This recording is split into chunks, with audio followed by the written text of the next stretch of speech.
Attack से कोहराम मचा दिया है। नेतन्याहू को समझ नहीं आ रहा कि हिजबुल्लाह ने इजराइल के मिसाइल हेडक्वार्टर को कैसे आखिर उड़ा दिया।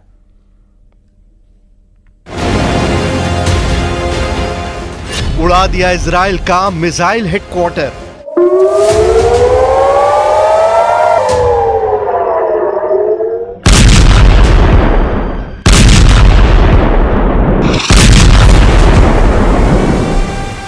पिछले 72 घंटे में हिजबुल्लाह के हमलों ने साबित कर दिया है कि जंग के मैदान में हिजबुल्लाह लड़ाके इजरायली सेना पर बहुत भारी साबित हो रहे हैं। इजरायली सेना भले ही दावा करे कि उसने दक्षिणी लेबनान में हिजबुल्लाह की कमर तोड़ कर रख दी है, लेकिन हकीकत में जमीन पर अब बाजी पलटती नजर आ रही है। ऐसा लग रहा है कि 11 महीने की जंग में हिजबुल्लाह ने पीएम नेतन्याहू और उनके कमांडरों के वॉर प्लान को डिकोड करके उसकी धज्जियां उड़ाना शुरू कर दी है। हिजबुल्लाह का सबसे ताजा हमला इजराइल के सफाद में हुआ, जहां आईडीएफ का एक गुप्त अड्डा मौजूद था। हिजबुल्लाह का दावा है कि उसने तिब्रियास झील के उत्तर पश्चिम में स्थित इजरायली सेना के मिसाइल हेडक्वार्टर को भयानक ड्रोन हमलों से तबाह और बर्बाद कर दिया है।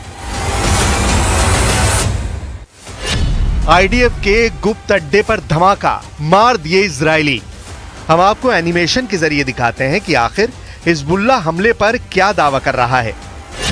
दावों के मुताबिक हिजबुल्लाह की ड्रोन यूनिट ने इजराइल के सफाद में मौजूद इजराइल के मिसाइल हेडक्वार्टर को तबाह कर डाला है। हिजबुल्लाह का दावा है कि इजराइल ने सफाद में एक गुप्त मिसाइल अड्डा बना रखा था, जिसमें हजारों की तादाद में मिसाइलें मौजूद थीं। हिजबुल्लाह ने सटीक और पक्की खुफिया जानकारी के आधार पर अचानक भीषण ड्रोन हमले किए हैं, जिसमें इजराइल के मिसाइल हेडक्वार्टर को पूरी तरह से उड़ा दिया गया है। इस हमले में कई इजरायली सैनिकों के मारे जाने की भी खबर आ रही है।